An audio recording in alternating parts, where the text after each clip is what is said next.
Imagine a hypothetical scenario. Imagine if Rahul Gandhi, Akhilesh Yadav, Abhishek Banerjee, MK Stalin, or any other opposition leader was named in the Jeffrey Epstein files. Imagine if an opposition leader was exchanging several friendly emails with a convicted sex offender. Imagine the furor. Imagine the hysteria. The ruling BJP would have held relay press conferences, and the notoriously pliant mainstream media, the mainstream legacy media, the sharp suited TV anchors and the newspaper headline writers would have been galvanized into 24/7 action against the opposition. They would have picked up the baton of opposition bashing from the BJP and run with it far and wide, somersaulting in glee. Anchors would screech, banner headlines would publish lurid details of emails. Thundering shows and huffily self important editorials would project the opposition's failings and repeatedly announce the obituary of the opposition. Instead, what do we have today when it has been revealed that one of Narendra Modi's high profile ministers, Hardeep Puri, the high profile Minister of Petroleum and Natural Gas, has been writing to Jeffrey Epstein? There is a reluctance, a willful unwillingness by many Indian media outlets to raise issues and ask legitimate, tough questions.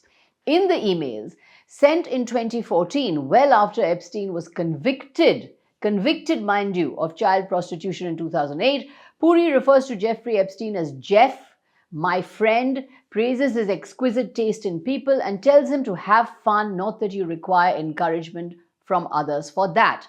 Puri also refers to Epstein's exotic island and signs off as warmly. Far from a professional interaction, Hardeep Puri's is an eager, gushing tone. It is inexcusable that a long standing veteran diplomat like Puri thought nothing of dealing with someone with a shocking criminal record in the hope of gaining influence in the US government. At the very least, it shows extremely poor judgment. At worst, shows a flawed moral compass. At a press conference, Hardeep Puri was aggressive and defiant, downplaying Epstein's pedophilic crimes by euphemizing child sex abuse as solicitation of an underage woman. Members of parliament of the opposition raised this issue both within and outside parliament. MPs questioned why the Modi government is standing by Hardeep Puri, why the minister is not being asked for a detailed explanation, and why is there no pressure on Hardeep Puri to resign. All over the world, whether it is in the UK or in the United States, the international press is demanding accountability from Epstein-linked figures, those who find themselves in embarrassing situations because of the Epstein emails. In India, the missing watchdog is glaring. Where is the voice of India's once brave press, which is supposed to be the permanent opposition to those in power? Why is it that only the opposition and opposition MPs are the ones who are raising questions? Where is the voice of the press? When I joined the Rajya Sabha in 2024, I wrote an article in ThePrint explaining why I was moving from journalism to the political opposition. Because the opposition is the only entity at the moment. It seems to be the only entity at the moment, apart from courageous, bare-handed digital outlets and online activists, that seem to be asking questions or demanding accountability from the Modi government. The opposition is the only entity asking questions. That article of mine is being proven right again and again. Today, the political opposition must not only work in parliament, but also do the work of the press. The contrast with the days of the UPA government could not be starker. In those years, every single BJP jibe or cheap shot at Prime Minister Manmohan Singh was turned by the same mainstream media into breaking news, primetime debates, explosive headlines, screaming front page banner headlines. Now those same outlets are at pains to hand Narendra Modi a lifetime of clean chits, ignore mountains of controversy, and play defense lawyer at every turn. The same media that turned even minor slips of the UPA into national scandals on loop now bends over backwards to please Modi. In the UPA years, there were policy paralysis witch hunts every week. Today, there is only cowardly, servile silence from the media. From the demonetization debacle that plunged millions into misery to the grim toll of COVID deaths hidden behind official triumphalism to the studied opacity shrouding the PM Cares Fund to the cascade of serious allegations of scams and corruption in BJP ruled states, most of the TV media pretends that these scandals about Modi do not exist. They refuse to spotlight them and recoils from putting the Modi government on the mat. On Pegasus, the spyware that pierced the privacy of citizens and critics alike, no piercing questions are being asked. On Chinese ingress that nibbles away at Indian territory regularly, no sustained outrage, no forensic investigations are launched. There are no demands for transparency and accountability from the government. An outwardly glittering trade deal was recently signed with the United States.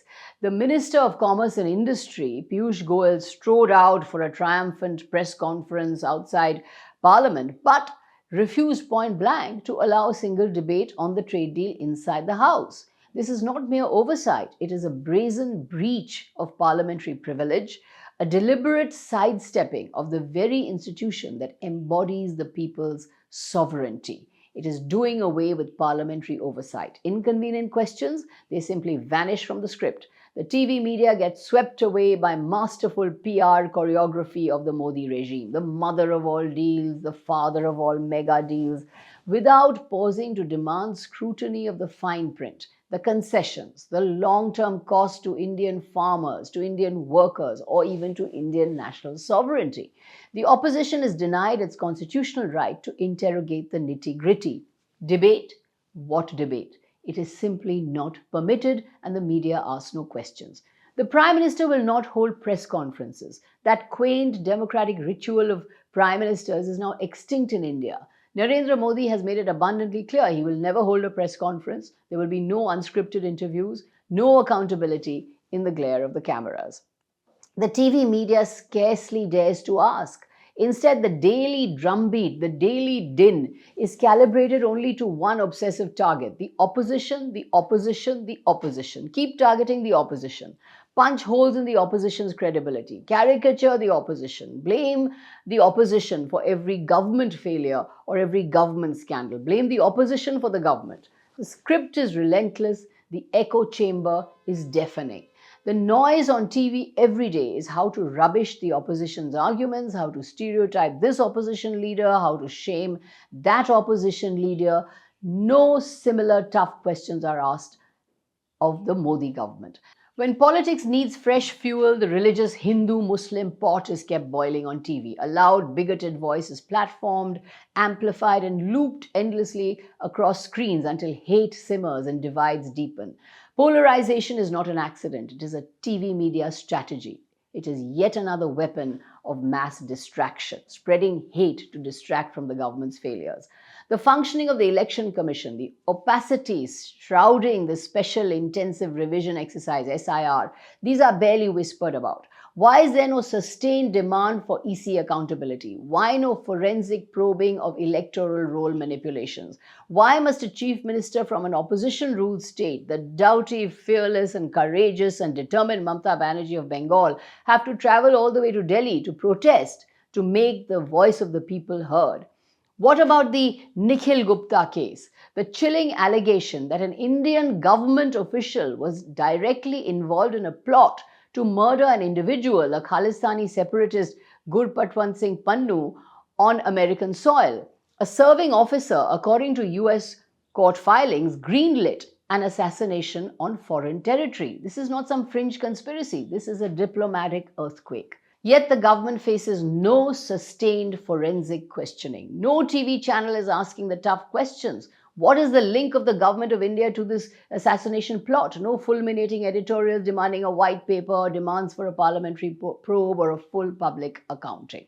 Questions, however, are not going to go away, and future generations will know who refused to ask them. The mainstream media's voice has fallen tragically silent.